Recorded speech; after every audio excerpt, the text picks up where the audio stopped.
నమస్తే, welcome to yo-yo TV. దేశ రాజకీయాల్లో దక్షిణాది రాజకీయాలే వేరయ్యా అంటారు. ఈ రాష్ట్రాల్లో కేవలం ప్రాంతీయ పార్టీల హవాలే ఎక్కువగా ఉంటుంది. అన్ని చోట్ల ఈ పార్టీలే కీలకంగా వ్యవహరిస్తున్నాయి. ఇందులో వారసత్వ రాజకీయాలు కూడా ఉన్నాయి. నాయకత్వం సహజంగానే కుటుంబాల చేతిలో ఉంటుంది. ఒకరి తర్వాత ఒకరు ఆ కుటుంబం నుంచే వారసులుగా ఈసారి దక్షిణాది రాష్ట్రాల్లో ఈ వారసులు ఉదయించడం కాస్త ఎక్కువగా ఉండనుంది. సీనియర్ నేతలంతా రిటైర్మెంట్ వయసు దగ్గర పడుతుండటంతో వారసుల్ని యువ నేతల్ని ప్రోత్సహించబోతున్నారనేది తాజా రాజకీయ పరిణామాలను చూస్తుంటే స్పష్టంగా కనిపిస్తుంది. మరి ఆ రాష్ట్రాలు ఏవి, కొత్త వారసులు ఎవరు, వచ్చే ఎన్నికల్లో ఎవరి మధ్య పోటీ ఉండబోతుంది అనే అంశాలను యోయో టీవీ వ్యూలో తెలుసుకుందాం.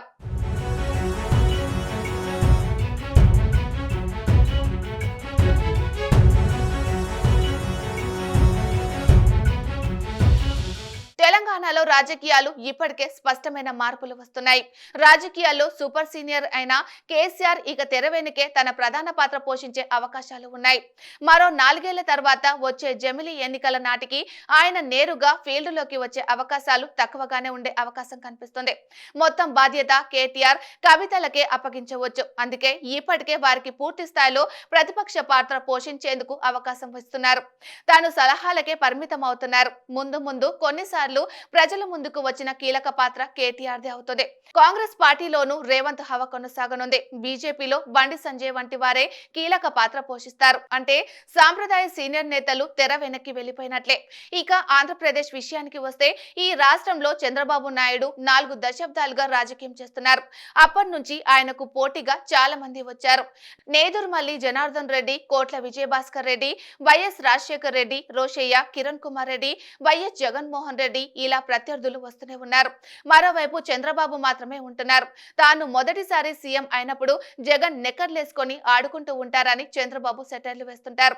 చంద్రబాబు రాజకీయాల్లో మాస్టర్. కాలానికి తగ్గట్లుగానే యువతతో పోటీ పడుతూ ఆయన ఎప్పటికప్పుడు బౌన్స్ బ్యాక్ అవుతూనే ఉన్నారు.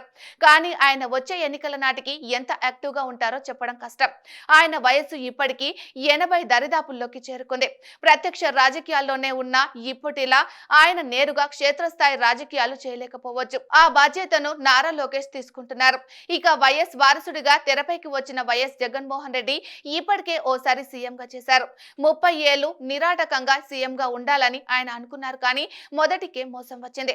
పవన్ కళ్యాణ్ కూడా ఇప్పుడు రేసులో ఉన్నారు. కూటమిలో ఉన్నారు కాబట్టి ఆయన సీఎం పదవిపై ఏమి చెప్పకపోవచ్చు. కానీ రాజకీయాల్లో ఎవరి లక్ష్యమైన ఉన్నతమైన పదవే. అందుకే వచ్చే ఎన్నికల నాటికి చంద్రబాబు తెర వెనుక కీలక పాత్ర పోషిస్తే తెర ముందు మాత్రం లోకేష్, జగన్, పవన్లే పోటీ పడనున్నారు. అంటే ఏపీలోనూ యూత్ రాజకీయం నడుస్తుందన్నమాట.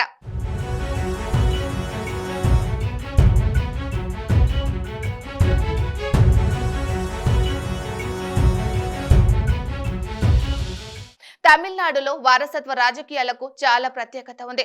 జయలలితకు వారసులు లేకపోవడంతో అన్నా డిఎంకేలకు యువనేతల కొరత వచ్చింది. కానీ కరుణానిధి వారసుడిగా స్టాలిన్ తెరపైకి వచ్చారు. ఇప్పుడు స్టాలిన్ వారసుడిగా ఉదయనిధిని కూడా వచ్చేశారు.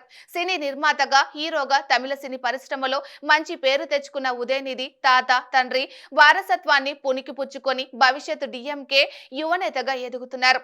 మొదట డిఎంకే యువత విభాగానికి నాయకత్వం వహించారు. గత ఎన్నికల్లో అసెంబ్లీకి ఎన్నికయ్యారు. మంత్రి పదవి కూడా వచ్చింది.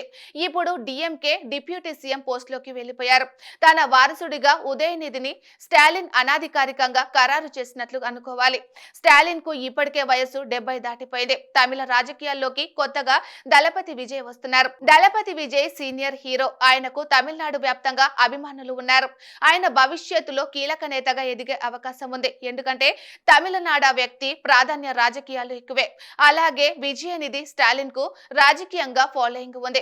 సినిమాల్లోనూ ఆయన మంచి పేరు తెచ్చుకున్నారు. కానీ విజయ్ లాగా మాస్ ఇమేజ్ ఇచ్చే సినిమాలు చేయలేదు. కానీ అనుచరులకు మాత్రం లోటు లేదు. అందుకే తమిళనాడులో వచ్చే రాజకీయం అంతా ఈ ఇద్దరి మధ్య హోరాహోరీ పోరుతూనే ఉంటుంది. అంటే తమిళనాడులోనూ యువ రాజకీయమే నడవనుంది.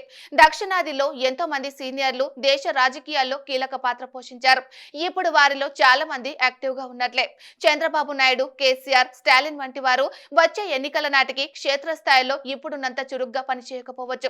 కానీ యువనేతలు మాత్రం రాజకీయ రంగాన్ని దున్నేయగలరు. వారసులే కాదు, సొంతంగా రాజకీయాల్లోకి ఎదిగిన వారు కూడా తనదైన ముద్ర వేసే అవకాశం లేకపోలేదు.